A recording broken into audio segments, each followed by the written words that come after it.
Good morning, everybody, and welcome to our latest webinar, which is called Planning for Brexit.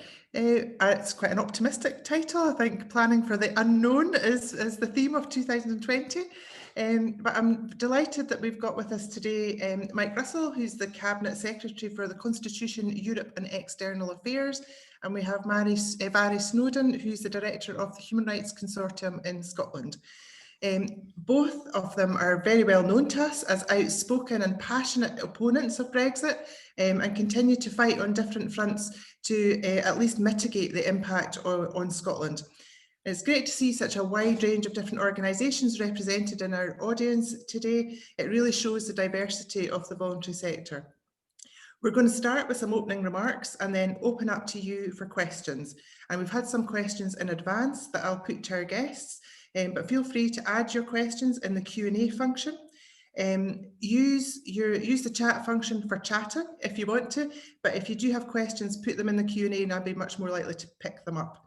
We're recording this webinar and it will be available afterwards on our website, so you can share it.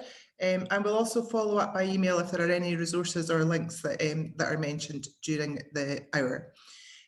Before handing over to Mike and Barry, I'll just say a wee bit about what SCVO has been doing on Brexit. So unlike most issues that we deal with, we've found since the referendum in 2016 that the voluntary sector in Scotland is pretty much united in seeing leaving the European Union as a bad thing, particularly as a risk to the economy, to human rights and to equalities, to social inclusion and poverty and to the environment. And we're really concerned about the freedom of movement, about the impact on volunteering and the workforce, the erosion of rights and protections for people and for the environment, and the detriment to the economy and the repatriation of powers. And we've seen that writ large in the Trojan horse that is the Internal Market Bill recently. From early on, we've had our EU Are Valued campaign to underline the importance of European citizens' contribution to our sector, and we've worked with Barry's organisation on the Scottish Declaration of Human Rights. We've also worked really closely with Camp Hill Communities and the Health and Social Care Alliance on the impact of Brexit on the social care sector. And personally, I've been heavily involved in the concerns about European funding and the working group on successor arrangements that we hope that the UK government will put in place. And Scotland's position on successor funding was published a couple of weeks ago, the day before the Chancellor announced a spending review, which was the first mention we've had of the UK Shared Prosperity Fund since 2018, despite prodding to try and get information. We've put in a collective proposal that has seen, I think, has more unity across local government, the voluntary sector and Scottish Government than anything else that I've dealt with. We still have very little detail from UK government. The only snippets we glean are that Westminster will try and control pretty much everything that's available. In practical terms, we've got information on our information hub. We've got some guidance and some resources that help you prepare in terms of risk assessments and what you should be thinking about, whether it's from the supply chain that you're dealing with or to workers' rights. So there's some practical things and there's some big issues of principle involved in this. It's an interesting combination of both. But now I'm going to hand over to the Cabinet Secretary to kick us off with some opening remarks. Mike.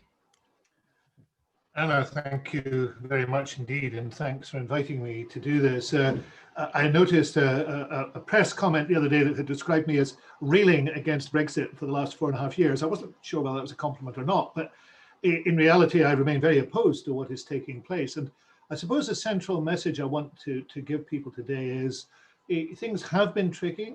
They're going to get worse, regrettably. The two options that are still available, a low deal or a no deal, are both damaging.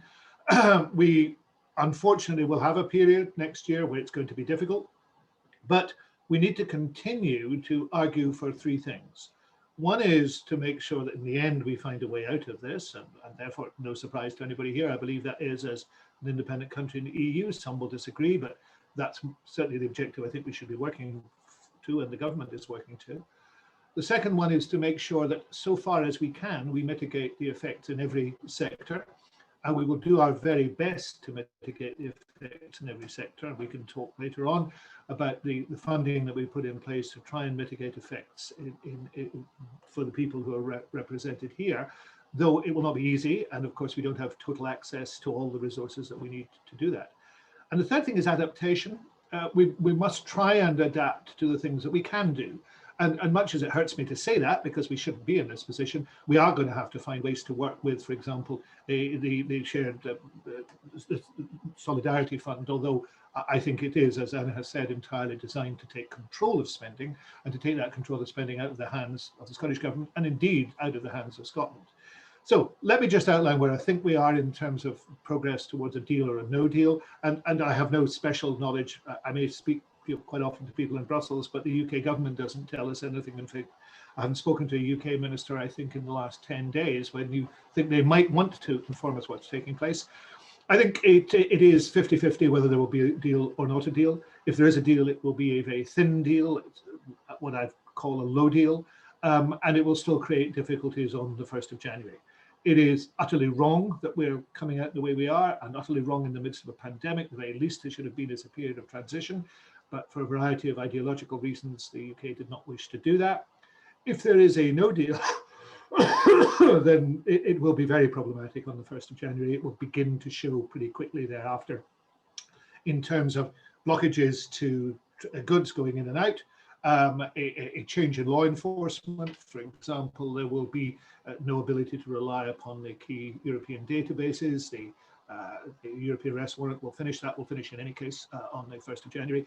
And there will be a variety of other changes which we'll begin to notice. I think in terms of supply chains, we won't actually notice that for a few days. But as stockpiles run down, and if there are blockages at the short straits and elsewhere, I don't think there will be hunger, but I think there will be things that aren't available. And I think we will see food prices rise. And as ever, those who are most vulnerable are the people who will suffer most in this.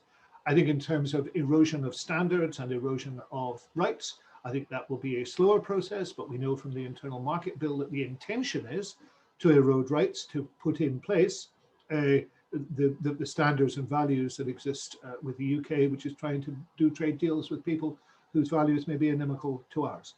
And that will be a problem. I've spoken already this morning at a Chatham House event for the Chatham House themselves in London, and a number of trade experts there were making exactly the same point, that is the intention.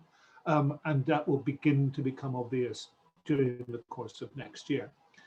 We don't know what the financial situation will be from the Shared Prosperity Fund, and it is extraordinary that we are 16 days away from this essentially being required, and we haven't seen any details of it. But we do expect that there will be a holding on to resources, and we don't expect the quantum of resources to be what it is now in any sense. If, for example, we were to continue even with a low deal in the Erasmus program, we don't expect anything like the quantum of resource and support that has existed, even continuing in it. If we were to come out of it, Politico yesterday was speculating that is what will now happen. If we were to come out of it, then there would be even less. And we're beginning to see that in some of the few financial discussions that the UK is prepared to have with the devolved administrations, where we see in the areas we're discussing that the quantum that they are bringing to the table in replacement funding is less than the funding that we already have, and that will cause a problem next year. In terms of how we mitigate, well, clearly on issues such as food supplies and supply chains, then we intervene as we can. We have set up our usual arrangements for emergencies, what's called SCORE, the Scottish Government Resilience Room, the equivalent of London's COBRA. That has been in session and stood up since I think the 7th, it's over a week now. The coordinating centre has been stood up. The local resilience partnerships are standing up. The government ministers are meeting in the winter pressures group with the concomitant risks of a Brexit, COVID, and winter weather. And winter weather, of course, and winter pressures are always likely at this time of year.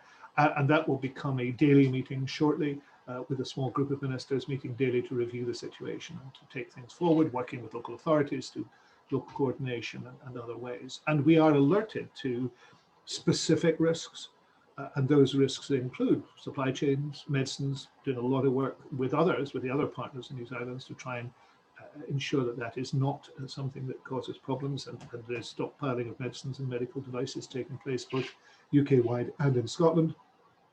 And then there are issues to do with access to food and to supplies at the end of supply chains, and those who are in the most vulnerable position.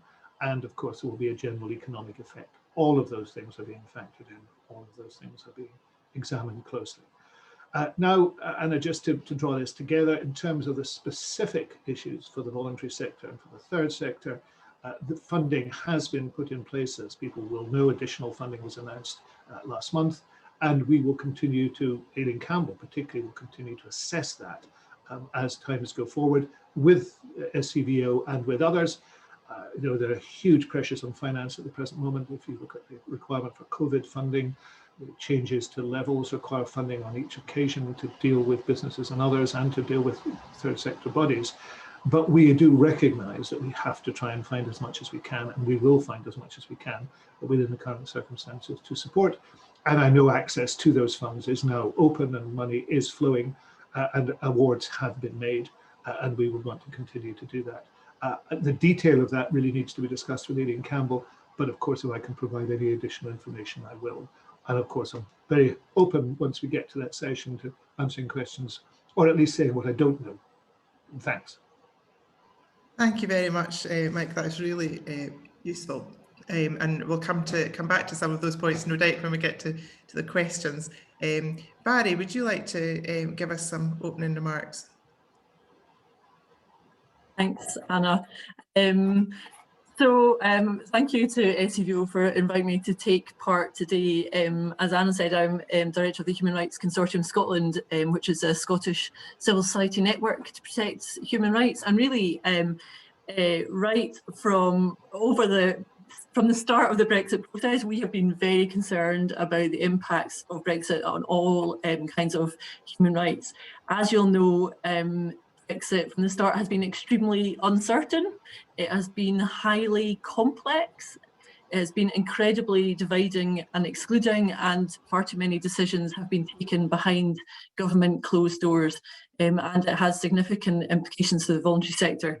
So in my 5 minutes to answer where are we at in the Brexit process and how can voluntary organisations prepare for what comes next, that is a massive question. I just thought I'd highlight three sort of big headlines. I think the first one is the most urgent, and then I'm going to talk about some upcoming risks, many of which Mike has already mentioned, and then some big kind of principal direction issues where I think the voluntary sector really needs to have a voice. So the first most urgent action, I think, is specifically to do with protecting our EU citizens, so that we know, one of the certainties actually that we know for sure now is that EU citizens who are living here, if they want to continue to live here and have a stable immigration status, they need to apply to the EU settlement scheme for permission by the end of June 2021, and it is just really important that they apply on time. If they don't, they risk all of the negative consequences of having illegal immigration status, and you'll have only to think about Windrush to be aware of some of these. It has big implications for their ability to rent, to be employed, their entitlements to benefits and healthcare, and it even risks things like deportation. So it is really important that we do all we can for EU citizens to apply on time. Of course, as a principal point, should not have to apply. They should actually have the automatic right to reside. This is their home. They should be able to live here, but we are where we are.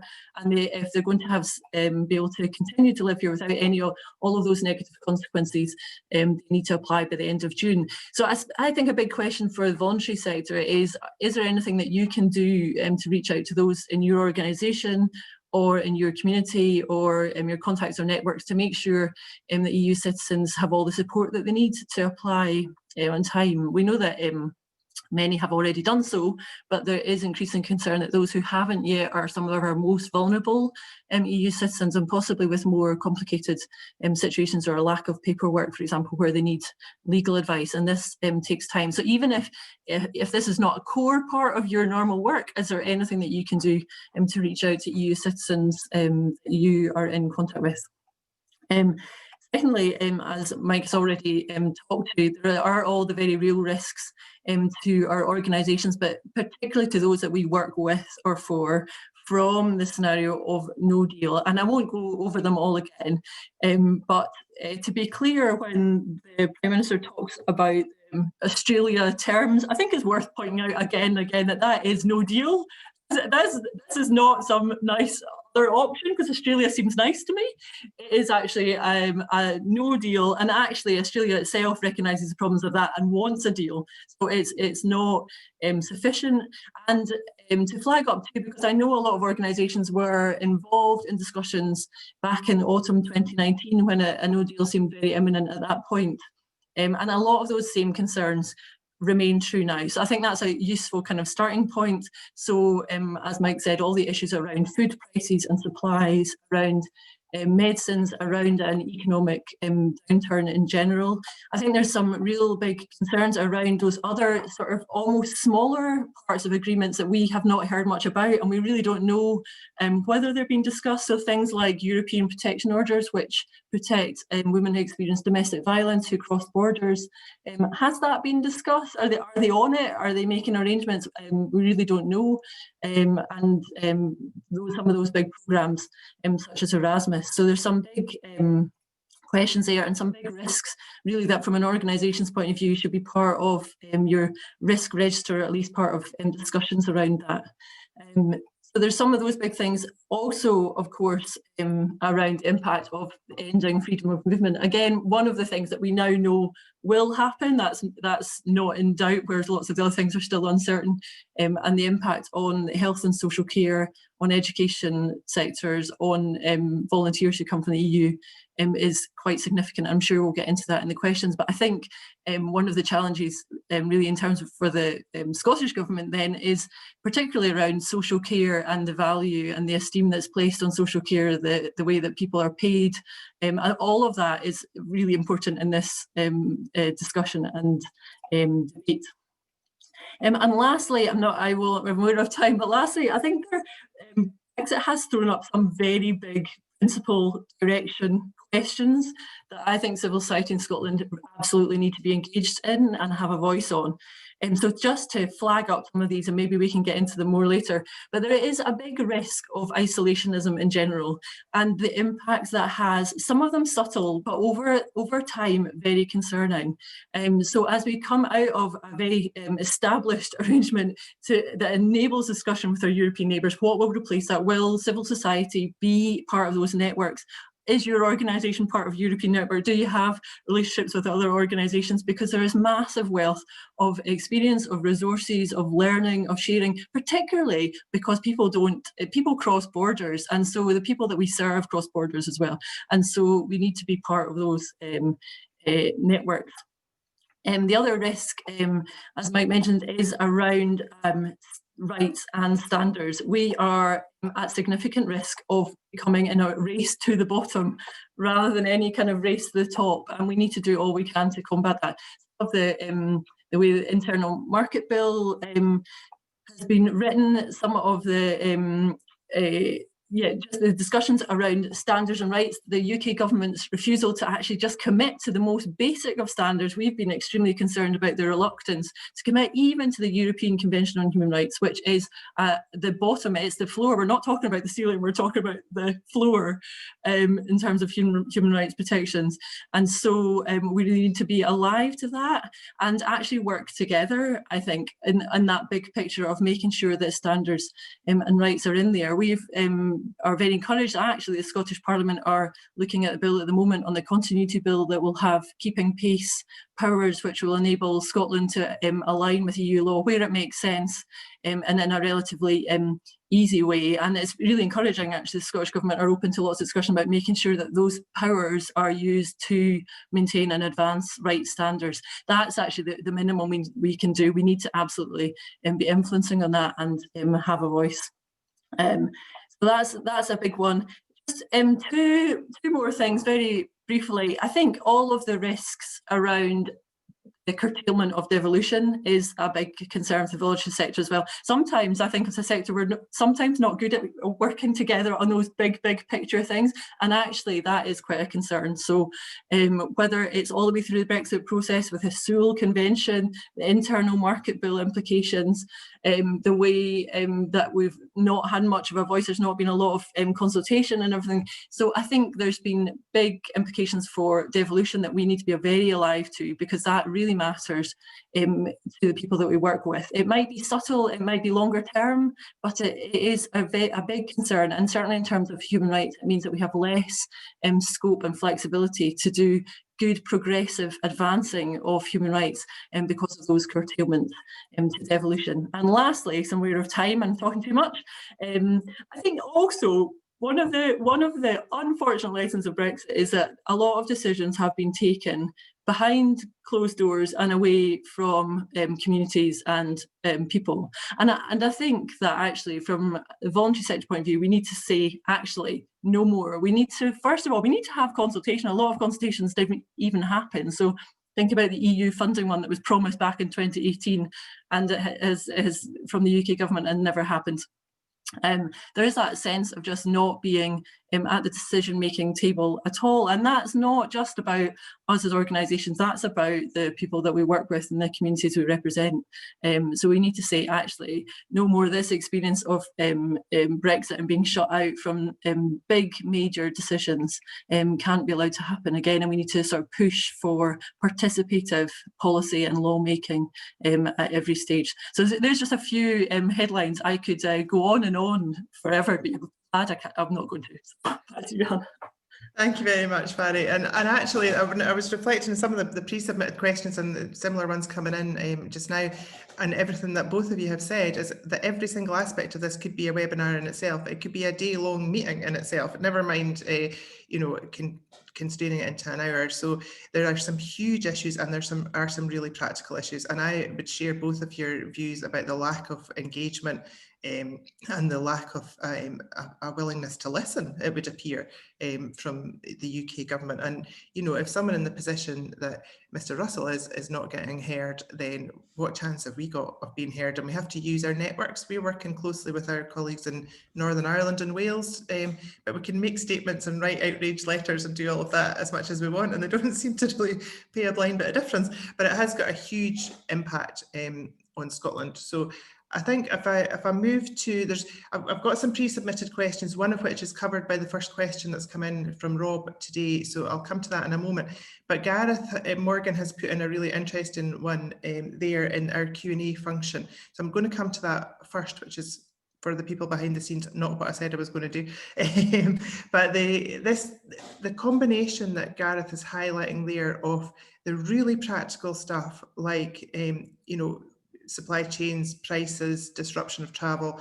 We heard about things on the radio this morning from Dumfries and Galloway, who have got significant issues around just the traffic, and Cairn Ryan, but also that wider thing that Barry, you were talking about in terms of the collectiveness of our sector and what can we do to do that. We did try and have a European network to engage on things and didn't get a huge amount of interest, and I think that's exactly because of Gareth's final point there, that we have the impression either that it's just so big it's too hard, or that actually we're down to technicalities now and there's not much we can do about that. And I think we all think that's probably not true. Mike, would you like to say anything about that wider ability to influence? Yes, I mean, I agree with Barry in terms of closed doors. I mean, it's always a problem for government to include everybody, but the extraordinary nature of how the UK government's gone about this over the last 4.5 years. I mean, I'm regrettably, that's why I look so old, the only person who has sat on the Joint Ministerial Committee for 4.5 years. And, it has been a real lesson. I mean, I now look back with fondness to David Davis and, David Liddington, because it just got progressively worse over 4.5 years. And now there is no intention. I noticed Michael Gove saying, I think yesterday, that he had the greatest of respect for the devolved administrations. So that doesn't, essentially what he was saying doesn't mean he's going to listen to them. So, what place do the devolved nations have? What place does everybody have in society to let their voice be heard and to be part of the decision-making process? Now, that's something I hope we're moving towards some further answers with the Citizens' Assembly, which I was really pleased to set up. And I'm sorry it's been sort of disrupted by the pandemic, but it's still there and it's reporting now, and that's great. And we've got plans to move that on. But there are other issues arising which we need to address. I think Gareth's question relates to three issues. One is, COVID and the fact that everybody has been focused on COVID, as a result of which, and we know this from the business community too, there's been comparatively little focus on Brexit at key moments. We've also been through 2 more phases of preparing for no deal, so people are a bit desensitized. So that's one issue. And we need to recognize that I think there is a deliberate intention to get Brexit done during the COVID pandemic, because you can hide both the cost and the damage under COVID, which I think is utterly cynical and utterly wrong and very damaging, but I think that's actually happened. We're seeing that happen. I think the second issue is in terms of preparation, is that the language, and Gareth implies this, the language has been deceptive. We talk about the difference between a deal and a no deal, and the word deal implies something good. You know, gosh, we're going to get a deal. This is what Johnson keeps talking about. Well, yes, but this deal is the worst possible deal. It is only just marginally better than a no deal, in the sense that it will remove, if it does happen, it will remove the threat of absolute chaos, because nobody knows what a no deal will do. I mean, you know, you just put the shutters up. It's never happened like that, short of war taking place. You're just putting the shutters up and saying, you can't move goods through here without tariffs. You will have to revert to a means of trading which we've never operated on. So, and all sorts of things, you know, supply chains of 40 and 50 years duration being interrupted overnight. There is forgive me, I'm just going to tell this story, which probably most people have heard, and certainly all my team have heard, but in Zeebrugge, I was visiting Zeebrugge about 18 months ago to look at the port there. There is a factory on the quayside called the Orange Juice Factory, and it produces up to 60% of the orange juice you get in cartons in the UK comes from this one place. And an orange juice boat comes from Brazil twice a week. I saw it arriving full of orange juice at 3 degrees, and it is pumped into the factory, put into cartons, and sent across. That is a supply chain, as I say, that deals with about 60% of the orange juice you buy in cartons. How do you replace that overnight? How do you actually say, well, you could over a period of time build an orange juice factory in Leith, or, you know, or in Grangemouth, or somewhere else, but you can't do it overnight. And if that material, you know, is delayed, even in refrigerated lorries, it goes off, and it's not possible. So, you know, small thing. I mean, I was about to say, you know, we won't suffer from the lack of orange juice. We might do, but I don't think scurvy is going to happen immediately. But it is an indication of how integrated supply chains have become. And there's those issues that we need to address. And there's finally, you know, and therefore, you know, even a deal will not actually resolve those issues, because there will still be delays. And the third thing is awareness, and Vary, you know, I think rightly raised the issue of awareness. Many dogs have not barked during this process. We've just not heard from people who we should have heard from, who should have been raising their voice and saying, this is outrageous. One of the early ones, surprisingly, an entirely different sector, was the financial sector. I remember saying to people from the City of London about a year after this happened, why are you not saying that this is utterly destructive? And they said, oh, well, you know, we've still got a chance to influence things. Well, no, they hadn't. You know, this decision was made. Decision was pushed by extremists, made by extremists, and pushed through by extremists. Now, all of us still need to be heard. And when I'm David Jones, who is a particularly, I would say unpleasant, but I won't be unkind, a particularly determined Brexiteer from Wales, a Tory MP, once described me as the biggest threat to Brexit. I'm glad he described me as that, because I think some of us need to be, what I think is talking some sense about this. But we can't just do so, a few people. The whole of the third sector, for example, if it's opposed to this, still has to have its voice heard. Thank you. I really appreciate that, and I think you're right. I wouldn't want to be seen as a dog that didn't bark at the end of this process, even if we're barking at the moon sometimes, to stretch the metaphor. So I'm going to come to some questions that we've had about money. But first of all, since it keeps coming up, and Vary, you touched on this as well, is the social care sector. About 40% of the people employed in the voluntary sector in Scotland are employed in social care. And obviously we've got a huge issue around volunteers in that area, and that's one of the things we highlighted alongside Camp Hill. But there's also those practicalities about medicines and PPE, and we've resolved some of that because of the, well, not resolved, but addressed it in terms of the pandemic. So we've had a wee practice at some of it, I suppose, over the last few months. But do you think there's anything in particular we should be doing to mitigate that impact on our social care sector? Vary, do you want to start with that one, as you mentioned it earlier?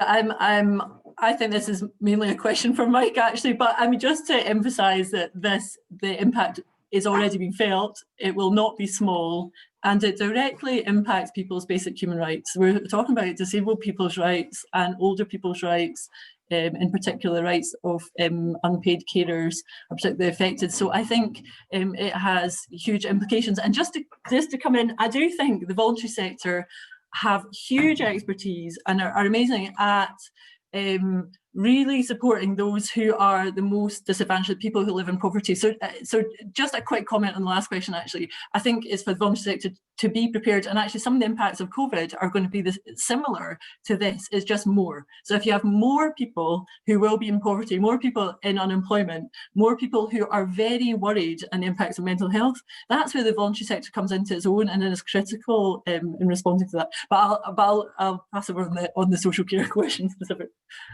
Mike.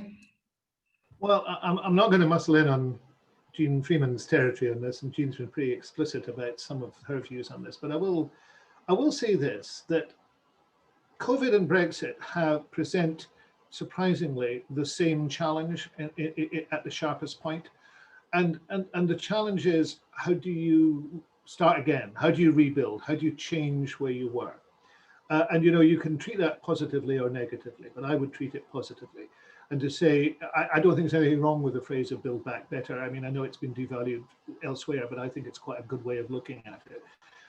And of course, Brexit for Brexiteers is about that, but why should they have all the best tunes? I think it is possible for us also to look at it and to say, how do we do things differently?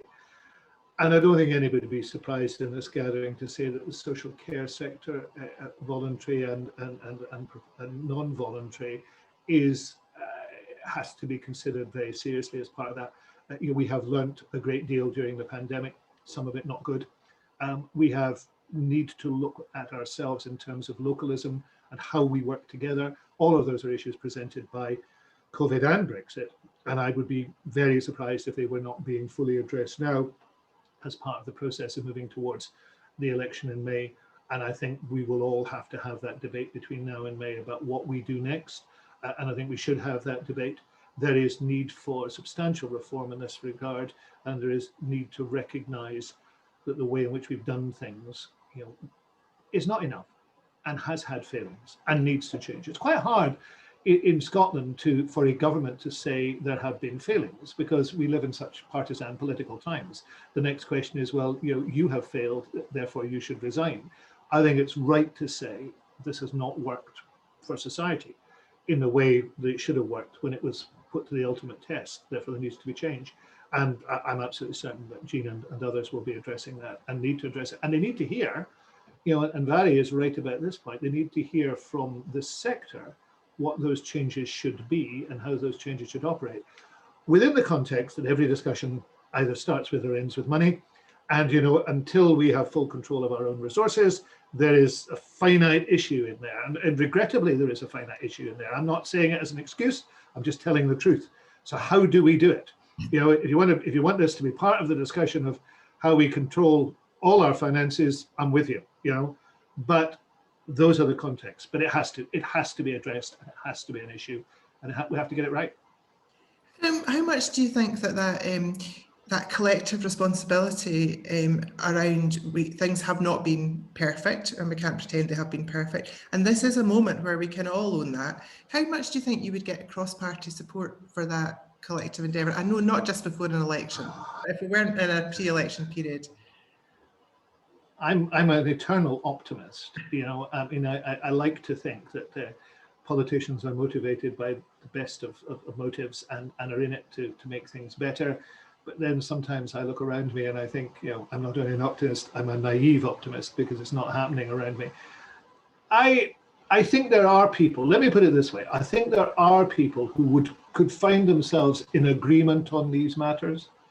How that agreement is encouraged and pushed forward in a very partisan political time and in the process of an election, I'm skeptical about. But I would like to see agreement. I mean, Vary referred to the continuity bill. I'm taking that through for the second time. We lost the first one from a legal challenge from the Tories. They're not as it happened, the keeping pace powers, and it has by and large been consensual. I mean, I don't want to tempt fate by saying what will happen at stage 3 next Tuesday, but at the present moment, I think only the Tories do not wish to appear to support the way in which the bill is going forward. In other words, the Tory amendments have largely been wrecking amendments.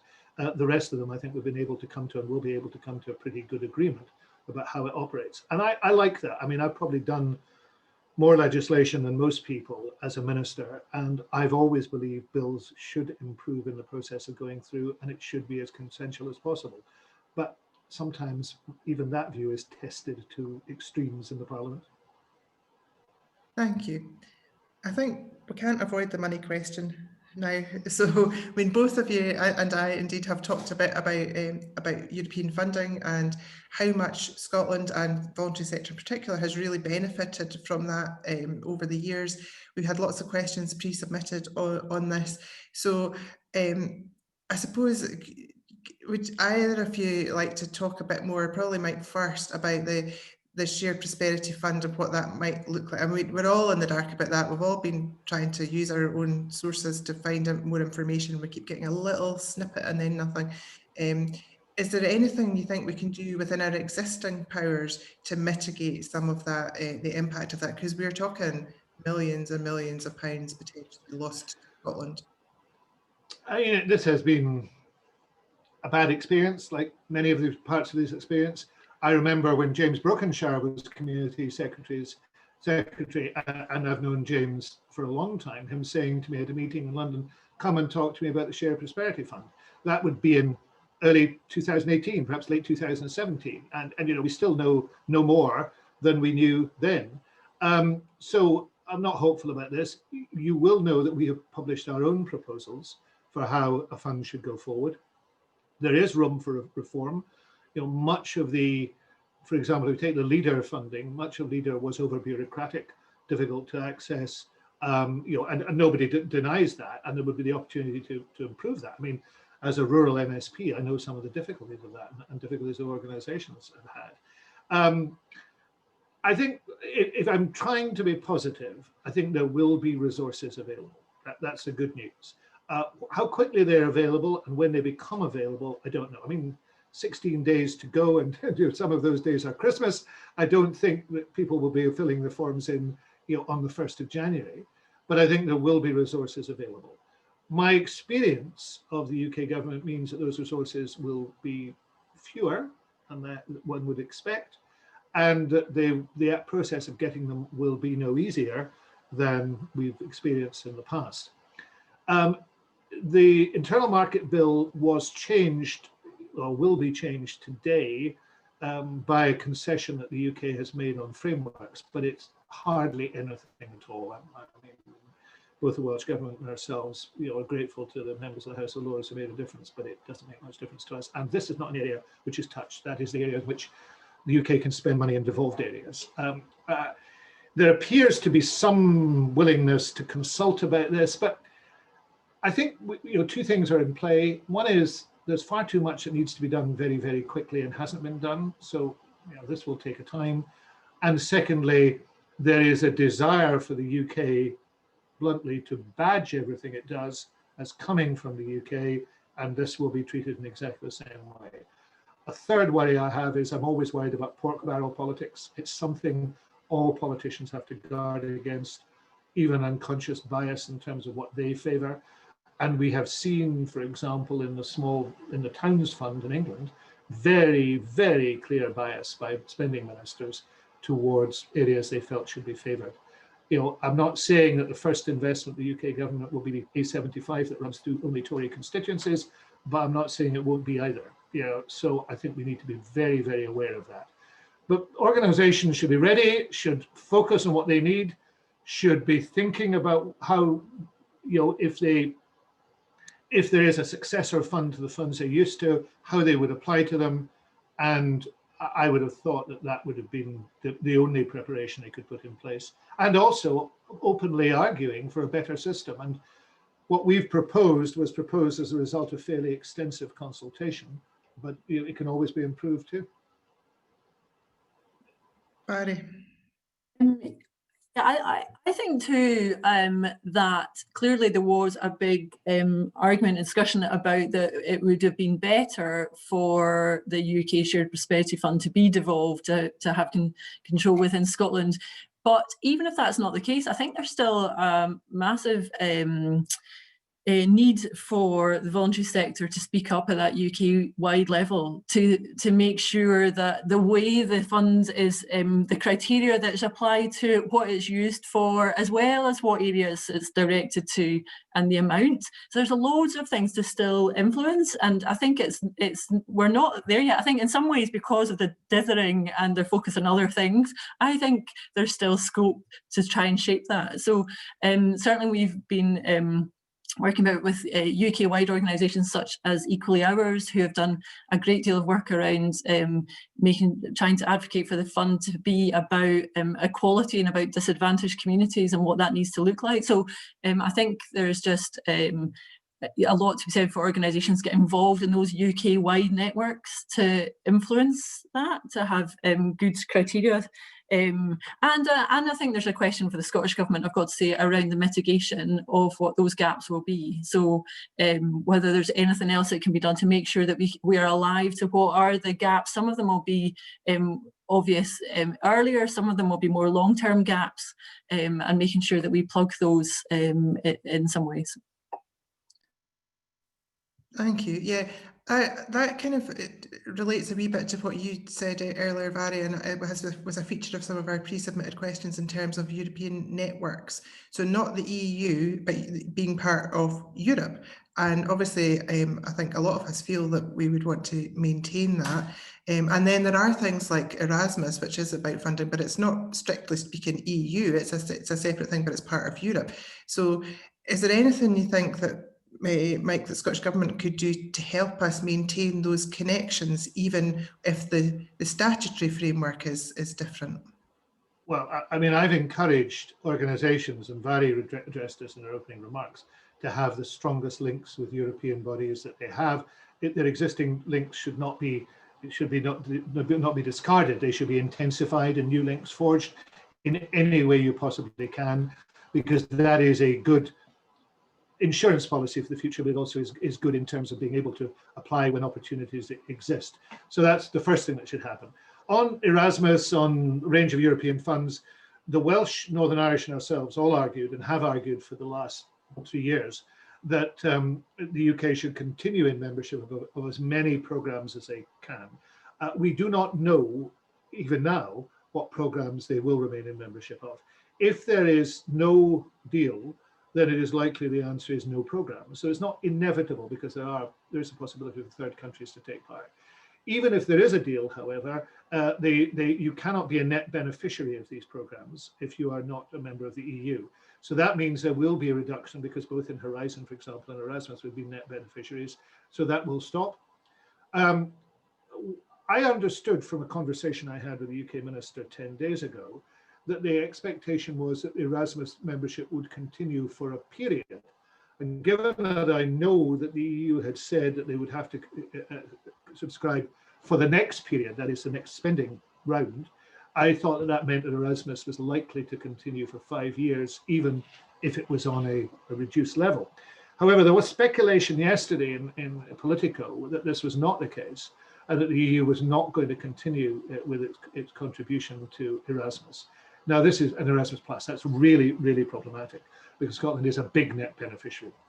Now, I've argued, Martin Callanan, I heard saying one day, Lord Callanan, who at that stage was one of the EU ministers, now business minister, I heard him argue one day that there would be a UK replacement. We have seen no details of what the UK replacement was. It's difficult to know what a UK replacement would be, because the purpose of Erasmus is not a single country. So, if it's a UK replacement, I don't know what they mean. I mean, whether we're going to be able to go to the Isle of Man or Jersey, nice places they may be, but they're not going to entirely replace what we've got. So we don't know. We did argue, and argued extensively, that the UK, if it did not wish to take up membership, should clear the ground to allow Wales and Scotland and Northern Ireland to remain in membership. That was refused. And indeed, I know from contacts with European negotiators that was never asked for. That was never raised as an issue. So the answer is no. There will, we think, be something. If it is not Erasmus, it won't be as good. If it is Erasmus, I would expect that the amount available will reduce, but there would still be some participation. The other funds, I mean, most of them have been ruled out, but there might be a possibility of membership. That's why full membership of the EU. Some people say, why do you want Scotland to be a full member of the EU? Surely you should go in, through the back door, through EFTA or EEA. Actually, it's only full membership schemes like this that actually give you the advantage of schemes like this, because you are pooling and sharing in those circumstances. And that's another strong reason to be a full member. Thank you. I want to move on to a question about the environment in a moment, but just before I do that, we had a really specific question, but I think it's really important in advance from a charity that supports people who are Roma migrants, and they're helping people to apply for settled status, but there's still a lot of people who either haven't applied or who haven't come through the process. So what do you think, either of you, what do you think the risks are about families being split up, or about people who maybe move out of the country and then try and come back and lose their status in that? And is there anything we can do other than just awareness raising around that? Barry, do you want to start?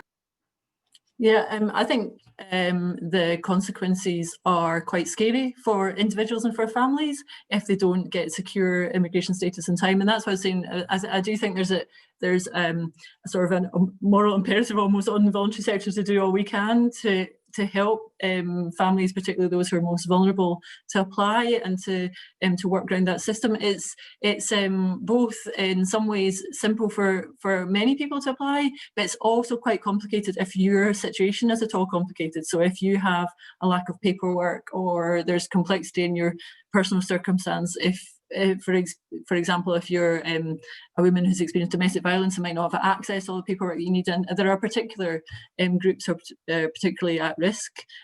So I think the main thing is actually to help people to apply on time and to get the legal advice they need. And there are good projects doing that. So the Citizens' Rights Network, I'm sure you can send the links out afterwards, and Citizens Advice Bureau, who are kind of set up to help with that. So I think that is really the main thing. I also think that this is a time of quite significant stress for a lot of EU citizens living here. So I would also say that actually we all have a job to make sure when your home suddenly being put at risk, that is quite a significant thing and really impacts your dignity and how you feel about where you live.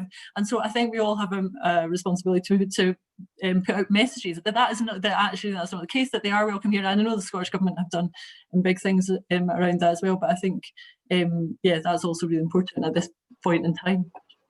Yeah, we've got more to do on that, and we'll be doing more in the next few days of that reassuring message. And Valerie is right; it is reassurance, and it is saying to people, you are valued. We want you here.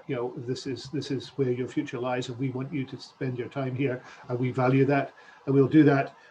Yesterday I met the new chief executive of the Independent Monitoring Authority for the first time, which is the body that is to look at the systemic issues, not the individual issues, but the systemic issues. I have my reservations about that. I think that such a body, it's too easy to take the wider view, and that means that very often the narrower view isn't taken for individuals. I've made that point, but we're willing to work with that body. They haven't yet appointed a Scottish member. They re-advertised for a Scottish member, and we're waiting to see who that would be, but we'll work with that body. But I cannot but agree with Valerie very, very strongly. This is going to be difficult. I mean, the decision not to give people who have got settled status written proof of that is utterly wrong. And I made this point to the IMA yesterday. It creates absolute insecurity to add to insecurity. I would certainly encourage everybody who has the right and ability to have settled status should be applying for it. Will be very difficult, though not impossible, but it will be very difficult to defend people who don't. That's one of the issues I raised with the IMA and the way in which the system operates. But we have to make sure that everybody who can get settled status, we have to continue to press for proof of that settled status. And we have to be vigorous in defending and standing up for people there are people whose family lives will be damaged. As a constituency MSP, I see those people and I talk to those people, and I've had constituents in tears, constituents whose family's life has been ruined. and constituents who, after an enormous length of time living in Scotland and seeing themselves as living in Scotland forever, have reluctantly left because things have changed. And they, the commonest reaction was people saying, why should I have to prove this? Given who I am and what I've done. And that's tragic because we've lost people who we value and who should have stayed here. Absolutely. I think we all kind of would share that view. I'm going to move on to the environment now, because it's probably, despite what it feels like just now in terms of immediate concerns and COVID and all the rest of it, it's probably the biggest thing to be concerned about. What do you think the implications are of the for progress? That we've been making really good progress in Scotland on environmental issues. Obviously, I think there's probably been a bit of a COVID's not helped in terms of that, getting us all off buses. But there are, what do you think in terms of the longer term, Mike, to start with, in terms of how we can still make real progress on the environmental agenda? Well, the keeping pace power that we've got in the continuity bill is a big issue here. I mean, it won't only be used in environment, but it can be used particularly in the environment. And I think amendments to the bill next week will point that up. And of course, the second part of the bill, which Rosanna Cunningham is taking through, deals with the establishment of a new environmental body. So we are very aware of that. I'm an ex-environment minister. I'm very aware of the need to maintain high European standards. And I'm also very aware of the fact that whilst the UK government say they will, I don't trust that. Trust is an interesting word, and it's quite germane in this, and perhaps just contextually. I heard the Taoiseach, well, the former Taoiseach, say something at a British Irish Council, which I've always remembered. He was talking about trust in the European context, and he said, European member states in Europe trusted each other because they could enforce that trust legally. There was the European Court that stood behind them. This was a rules-based organization, and you enforce trust with rules. You can't do that in the UK because there are no such binding rules within a written constitution, as we know to our cost. So, whilst I take at face value anybody who says to me as a UK minister, we're determined to have the highest of environmental standards, there's no way that can be enforced. Indeed, the internal market bill goes in the opposite direction. It means it can't be enforced. So we will do through the continuity bill everything we can. There will be an ambition in this Scottish government, and if it's re-elected in a future Scottish government, to maintain those high standards, and we will ensure that environmental progress continues.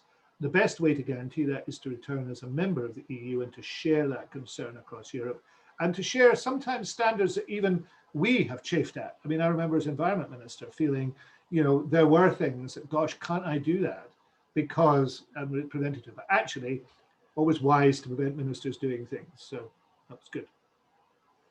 Vary, would you like to say anything on this? Yeah, I mean, I'm no expert on environmental standards, so I won't get into that. But I think what I know to be true is that a lot of the same concerns around rights apply to the environment, and we have benefited hugely from being part of the EU. I know there have been some restrictions, but we have also benefited hugely from those pan-Europe environmental standards, and we definitely need to do what we can to keep up. Just to mention in this context, one of my silver linings of Brexit has been that there has been increased demand and awareness that we need to bring our international UN-related standards directly into Scots law as a result. And one of those things that is being looked at is the right to a healthy environment. So if we actually put the right to a healthy environment into our own law, where it will be justiciable, where you'll be able to, it will have teeth, and it will make sure that right is actually part of decision making of public bodies, and that can only be a good thing and a positive way of responding to actually what are many of the difficulties of Brexit, is to actually make Scots law stronger on those rights, including, as I say, on the environment. Okay, we're coming to our last 5 minutes now. Is there anything that either of you would like to say to sum up where we are on this, Barry? I'm not sure it's a summing up, but just to respond to one of the points from Margaret Gibb in the chat, where she's saying that there will be an increased demand on services. I think that's absolutely true. Actually, so I think there's an imperative on us to raise awareness for EU citizens and to be prepared and ready for all the risks of increased poverty, actually increased exclusion, increased unemployment, and all of those impacts, and which the voluntary sector can and will do, I'm sure. But there will be increased demand. Absolutely will be increased demand, and that only comes on top of COVID. So I think that's it's a really good point. This is actually not business as normal. It is a significant increase in people who will need the support of the voluntary organisations in many very, very practical ways, as well as those big impacts in terms of what we still need to influence. It's not done. It is absolutely not done. There's still loads to influence and shape coming up. Mike. Yes, I mean, I would agree it's not done. I mean, I think we're going to need, extraordinary persistence in the next few months to keep going, to be absolutely convinced that there's a way through this, to mitigate and deal with the day-to-day problems that will undoubtedly arise and begin to become more obvious, I think, in the early part of January. To recognise the various categories of effect that there will be. I mean, there is undoubtedly, Margaret Gibby is absolutely right, there will be a big increased demand right across the board, including asylum seekers, which she rightly draws attention to. There's also the effect upon third sector organisations in every area. I mean, for example, my portfolio area deals with international development. We know that the shortage of resources in terms of European funding for international development, what the UK government is doing, means our contribution is ever more valuable, but it is not enough. And how we actually address those organisations, as well as the extraordinarily valuable work they do, is something that we are struggling with. My colleague Jenny Goldbooth, of course, is responsible for that and taking it forward. And then there's a wider issue that the overall economy will suffer. I mean, it is cloud cuckoo land to believe that in some sense there is a benefit to be had. When I heard Barry say that one of her silver linings out of Brexit, I mean, I'm glad there is more than one. I'm not sure I'll be able to find one, but I might just find one, But, there will be an effect on the overall economy. We know that. There's also the COVID effect on the economy. So, I know I'm not jolly to be alongside these days when I'm talking about these things, but we've got those things to focus on. The good news, if there is good news, and there probably is good news, is there's a way through this. People of Scotland can choose what they decide to do. And if this is the moment which people decide, then they have to decide, very basic question, who do they trust to take this forward? Do they trust a Scottish government of whatever hue, working independently and working within the EU, or do they trust this to be done by somewhere else, to be done by UK government, which we did not elect? That is a simple question. That's a question people will have to resolve. Whilst it's being resolved, there's a huge amount of other work to be done. And the day job, the everyday job, absorbs us all. But in order to make the day job easier to do and better for all of us, we have to resolve that issue as well. Okay. Thank you very much. It's not a cheery way to end the year in webinar terms, is it? But hey-ho. I should have said Happy Christmas too. No, that's what I'm just about to say. But yeah, so I'd just like to end by saying thank you very, very much to both Mike and Barry. I think that's been really interesting and really enjoyed it myself. And I hope that all the people that we've had online, we've had around 50 people participating in this event. So thank you. And thank you to everyone who put their questions in advance and for the questions and things in the chat. I think it's been really insightful, and it's really good to see the passion that's there. And I take Gareth's point about we've got to spread that passion and get people more engaged in this, and I'll take that on the chin.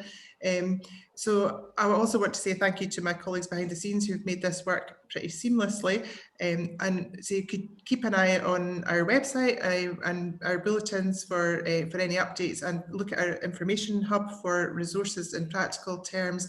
And my colleague Craig Wilson, whose email address follows the usual SCVO convention, is really interested and our lead on anything Brexity. So he's your man if you want to get in touch with him or with me about anything to do with this subject. I hope you'll join us for future webinars, and in the meantime, have a great festive break and try not to think about where your food's coming from in January. Yeah. Okay, thank you. Thanks, Mike. Thanks, Barry. Bye.